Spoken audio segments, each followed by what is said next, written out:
Dios les bendiga, hermanos. En esta tarde estamos una vez más compartiendo la palabra del Señor. Pero antes de hacerlo este día domingo, vamos a estar orando, vamos a estar hablando con nuestro Dios, pidiéndole a Él su bendición, su presencia, obrando en cada familia, en cada hogar, en cada lugar donde haya personas reunidas, escuchando esta palabra, esta transmisión, y creemos que la bendición de Dios se va a extender sobre cada uno. Padre, te damos gracias por tu presencia, gracias por tu fidelidad, Dios.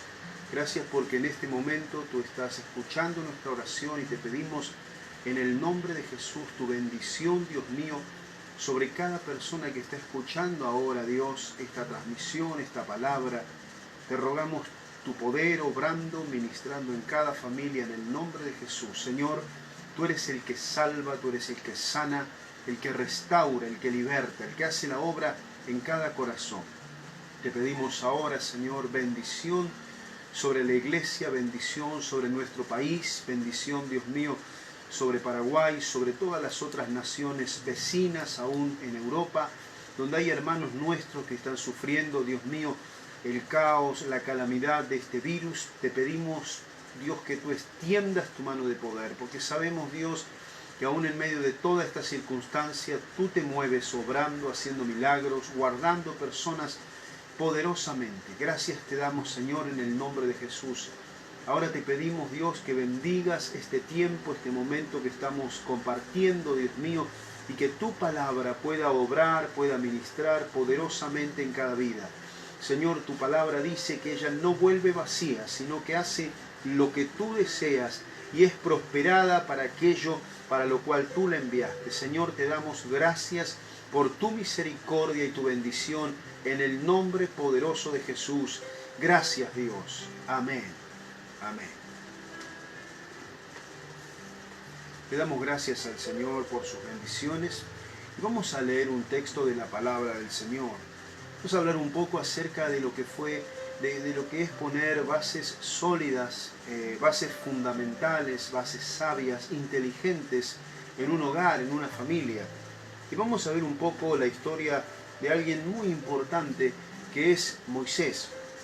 Así que en el capítulo 2 del libro de Éxodo tenemos nosotros la historia o el comienzo de la historia de Moisés, aquel gran hombre de Dios que creo que la mayoría de nosotros, aún el mundo entero, conoce y sabe perfectamente quién es Moisés cuando se hace referencia a su nombre.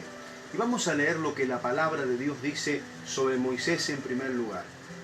Dice en el capítulo 2 de Éxodo: un varón de la familia de Leví fue y tomó por mujer a una hija de Leví, la cual concibió y dio a luz un hijo, y viéndole que era hermoso lo tuvo escondido 3 meses, pero no pudiendo ocultarle más tiempo, tomó una arquilla de juncos y la calafateó con asfalto y brea y colocó en ella al niño, y lo puso en un carrizal a la orilla del río.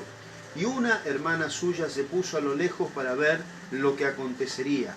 Y la hija de Faraón descendió a lavarse al río, y paseándose sus doncellas por la ribera del río, vio ella a la arquilla en el carrizal, y envió una criada suya a que la tomase.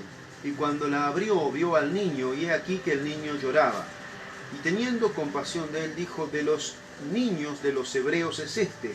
Entonces su hermana dijo a la hija de Faraón: ¿iré a llamarte una nodriza de las hebreas para que te críe este niño? Y la hija de Faraón respondió: ve. Entonces fue la doncella y llamó a la madre del niño, a la cual dijo la hija de Faraón: lleva este niño y críamelo, y yo te lo pagaré. Y la mujer tomó al niño y lo crió. Y cuando el niño creció, ella lo trajo a la hija de Faraón, la cual lo prohijó y le puso por nombre Moisés, diciendo: porque de las aguas lo saqué. Amén.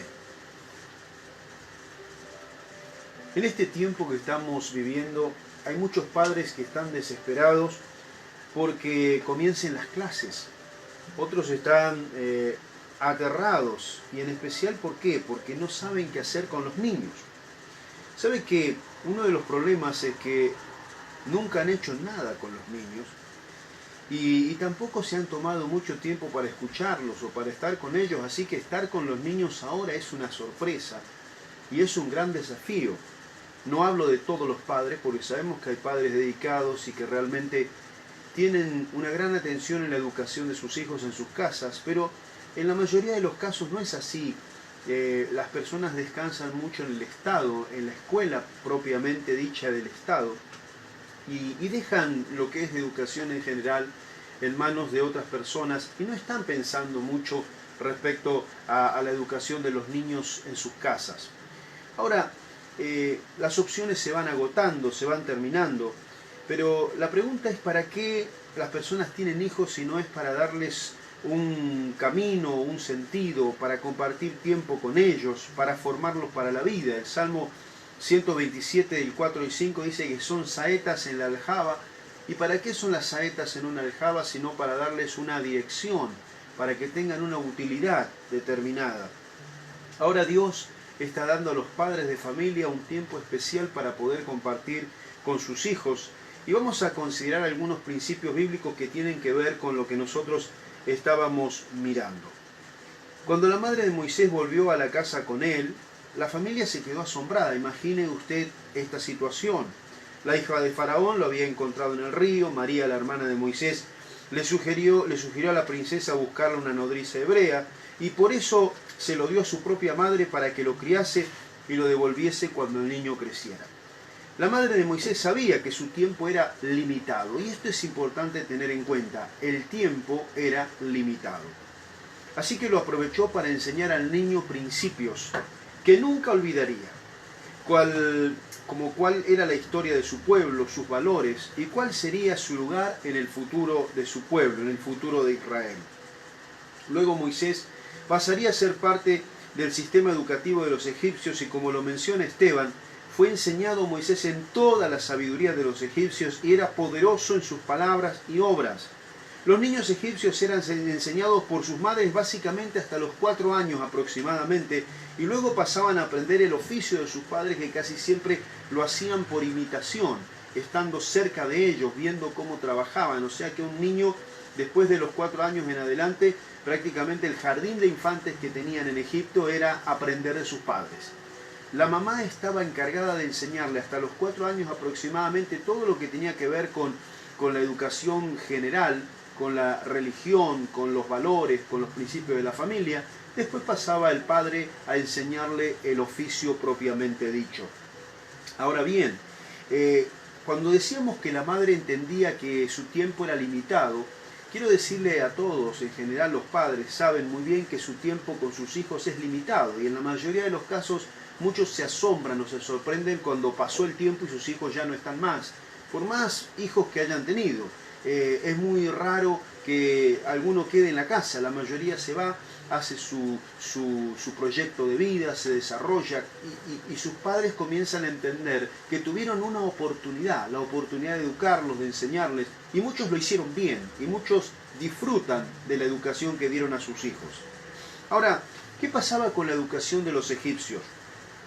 Los egipcios más o menos empezaban a enseñar fuertemente a partir de los 6 años, que ya no estaban los padres bajo el control de los niños, sino que los que enseñaban en las calles, los que enseñaban a los niños en algunos lugares especiales, eran en la mayoría de los casos los sacerdotes egipcios, que eran las personas más capacitadas o preparadas para enseñar. Ahora, ¿qué es lo que enseñaban los sacerdotes? Bueno, en principio le enseñaban escritura, le enseñaban astronomía, le enseñaban música, lenguaje, higiene, y también le enseñaban religión.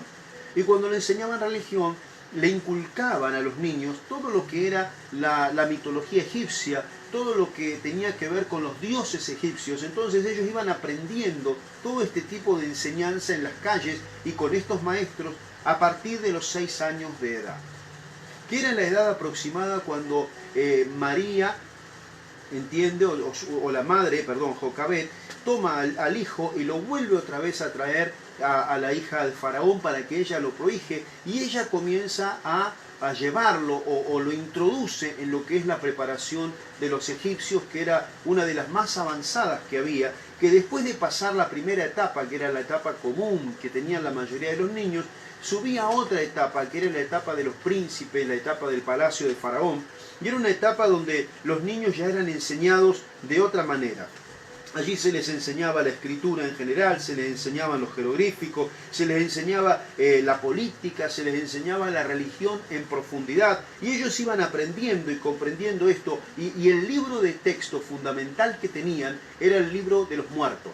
Uno de los libros de textos religiosos más antiguos que hay, que hasta el día de hoy se pueden escudriñar o ver, que era lo que utilizaban específicamente los egipcios, porque en Egipto la muerte tenía un lugar preponderante, un lugar muy importante, muy especial. Ahora, Moisés comienza a ser educado por su mamá. Y una de las cosas importantes es esta, ¿no? Que la madre comienza a enseñarle a Moisés valores y principios que tal vez la mayoría no entendía o no comprendía, no sabía de qué se trataba, pero ella comienza a transmitirle a Moisés quién era Jehová, quién era Dios, quiénes eran los patriarcas, quién era Abraham, quién era Isaac, quién era Jacob.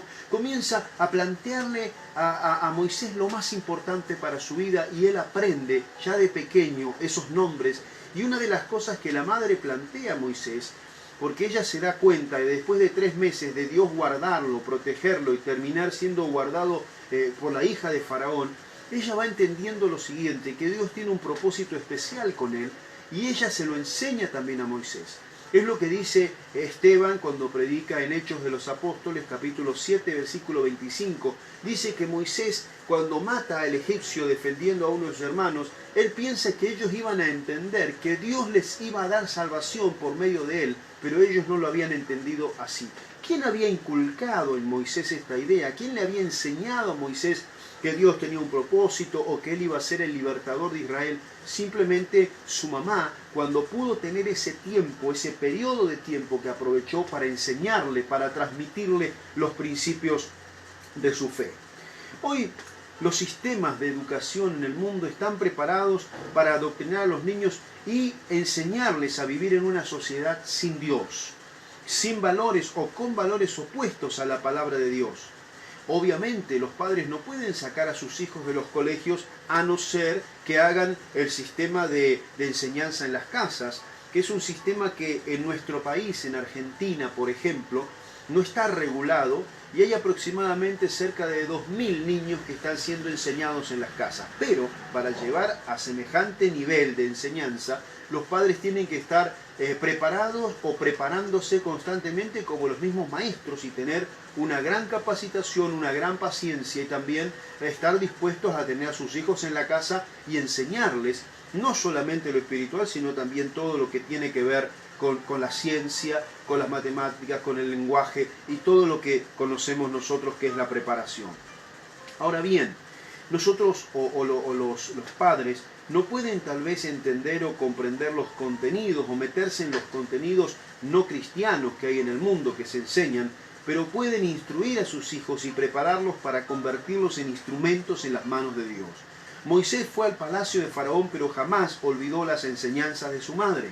No se desanime, convierta urgente su casa en una escuela bíblica, tome tiempo con sus niños, prepárelos. Moisés más adelante, cuando está escribiendo allí en el libro de Deuteronomio, en lo que se llama el Shema, él plantea claramente esta declaración y esta realidad. Dice la palabra: escucha, oh Israel, el Señor es nuestro Dios, el Señor uno es. Amarás al Señor tu Dios con todo tu corazón, con toda tu alma y con toda tu fuerza. Estas palabras que yo te mando hoy estarán sobre tu corazón, y las enseñarás diligentemente a tus hijos, y hablarás de ellas cuando te sientes en tu casa y cuando andes por el camino, cuando te acuestes y cuando te levantes. Las atarás como una señal a tu mano y serán como insignias ante tus ojos. Las escribirás en los postes de tu casa y en tus puertas. Esto está en Deuteronomio capítulo 6, versículos 4 al 9. Ahora, el proverbio es claro: instruye al niño en su camino, y aun cuando fuere viejo no se apartará de él. Proverbios capítulo 22, versículo 6. La mayoría de los pedagogos saben que cuando se dice viejo se refiere a cuando puede decidir entre lo que es bueno y lo que es malo. ¿Cómo va a poder decidir si no tiene los elementos para decidir? Y esos elementos son los padres los que se lo transmiten a través de esos valores. Usted tiene una oportunidad única. Y el enemigo hoy está usando los medios, la escuela, las amistades, los juegos, los medios de comunicación en general. Y en principio lo está haciendo en forma muy sutil y en forma también muy abierta. Ya hoy en día para tratar de captar la mente de los niños desde que son muy pequeños. Otra cosa, cuando usted tiene la posibilidad de congregarse, de ir a la iglesia, nunca deje a sus hijos en su casa, porque por ahí dice, no, los niños molestan, no podemos estar tranquilos o pueden molestar a otras personas. Los niños tienen que aprender a estar en la casa de Dios y disfrutar de la presencia del Señor. Ahora, esta es una oportunidad. Ahora, los sistemas políticos y sociales tienen una poderosa raíz en la religión y por más que los gobiernos de turno se esfuercen en decir lo contrario, los judíos lo entienden, los musulmanes lo entienden, los hindúes lo entienden. Estas personas o estos grupos constantemente están transmitiendo o enseñando a sus hijos sus valores o sus principios. Los únicos que, aunque se escandalizan, lo que a sus hijos les enseñen perversiones y ateísmo son los cristianos, sin embargo, no hacen gran cosa para cambiar esa situación. Basta observar los contenidos a veces que hay en las escuelas, en la enseñanza. Usted y yo tenemos la palabra de Dios, cuyo poder supera cualquier poder en el universo. Léala con sus hijos, responda a sus preguntas, utilice la gran variedad de materiales en las redes y aún en las librerías cristianas para los niños, invierta en ellos, ore por ellos, cúbralos con oración y por más fuerte que sea el ataque del enemigo, solo nos hará fuertes, solo nos hará más fuertes en nuestro servicio a Dios. Pero tenemos que aprovechar el tiempo. Ahora la cuarentena que estamos viviendo es una gran oportunidad. El teólogo, el predicador Jonathan Edwards decía que toda familia cristiana debiera ser una pequeña iglesia consagrada a Cristo e influenciada y gobernada enteramente por sus mandamientos. La educación y orden de la familia son algunos de los mejores medios para la gracia de Dios. Nosotros en este tiempo estamos hablando de esto porque sabemos que vienen tiempos difíciles, tiempos peligrosos y tiempos en que va a ser más que nunca necesario que las personas estén preparadas, no solamente en su etapa de juventud o de adultez, sino también desde niños puedan estar preparados en la palabra de Dios, conocer las Escrituras, saberlas y poder defender sus posiciones de acuerdo a los principios de la palabra de Dios. Tal vez usted no ha tenido la oportunidad de conocer la Biblia, de conocer a Dios, de conocer la palabra de Dios. Tal vez nunca le enseñaron aún de niño estas cosas, pero siempre hay una oportunidad. Siempre Dios da una oportunidad para que podamos transmitir, para que podamos ayudar, para que podamos bendecir. Por eso en este momento yo te invito a hacer una oración. Si quieres decirle, Señor Jesús, yo quiero que tú vengas a mi vida, a mi corazón. En este momento yo te invito a que ores conmigo. Es para ayudarte, para que puedas decirle al Señor que haga una obra en tu vida que transforme tu ser. Así que en este momento te invito a orar. Dios, vengo a tu presencia en el nombre de Jesús. Reconozco que he pecado contra ti y te pido perdón por mis pecados. Ahora, Señor, te pido que vengas a mi corazón, que laves mi vida con la sangre de Jesús. Anota mi nombre en el libro de la vida. Te doy gracias porque soy salvo a partir de este momento, en el nombre de Jesús. Amén. La iglesia que escucha esta palabra y esta enseñanza, porque no es solamente que estamos hablando todo el tiempo de toda esta situación, sino que aprovechamos el tiempo para poder hablar de temas que son fundamentales, que son centrales, que cuando todo esto termine, nosotros tenemos que prepararnos para cosas mejores, para mayores servicios, para un mejor servicio al Señor. Por eso predicamos y hablamos distintos temas y queremos que estos temas puedan repetirse y puedan ser de bendición para ustedes. Vamos a orar como iglesia, vamos a orar por los niños, vamos a orar por jóvenes, por ancianos, vamos a orar para que Dios esté obrando y operando a través de su Espíritu Santo. Padre, te damos gracias en el nombre de Jesús, porque sabemos, Señor, que tú estás obrando ahora. Te pedimos ahora que estés ministrando en cada familia y, Señor, que esta palabra que hemos hablado, que hemos compartido, pueda quedar grabada en cada corazón y no solamente eso, sino que podamos ponerla por obra, podamos ponerla en práctica, en el nombre poderoso de Jesús. Te pedimos tu bendición, tu misericordia sobre cada uno. Si alguien ahora necesita sanidad, Padre, trae sanidad en el nombre de Jesús. Si alguien necesita liberación ahora, en el nombre de Jesús tu poder comienza a libertar. Si ahora alguien está necesitando fortaleza, renovación espiritual, el poder de tu Espíritu está obrando ahora en cada familia, en cada hogar. Señor, esa presencia poderosa de tu Espíritu comienza a ministrar. Te damos gracias, Señor, porque tú estás obrando a través de tu Espíritu, con tu presencia poderosa, en el nombre de Jesús. Amén. Amén. Que Dios les bendiga mucho. Y vamos a continuar avanzando en todo este tiempo, cubriéndonos, sabiendo que el Señor tiene planes, propósitos, y orar en todo momento por aquellas personas que están trabajando en medio de toda esta situación, que están viviendo una situación difícil, aún en la parte económica también, y que Dios ayude y bendiga a su iglesia en todo lugar. Vamos a continuar orando en nuestras casas, bendiciendo, orando por las necesidades. Vele por sus hermanos que están cerca, acérquese a los necesitados. Estoy hablando a través de los medios de comunicación que tenemos. Comuníquese si tiene alguna necesidad, y que Dios va a estar bendiciendo nuestras vidas y va a continuar obrando en nosotros a través de este tiempo. Que Dios les bendiga y nos vemos, Dios mediante, el día miércoles.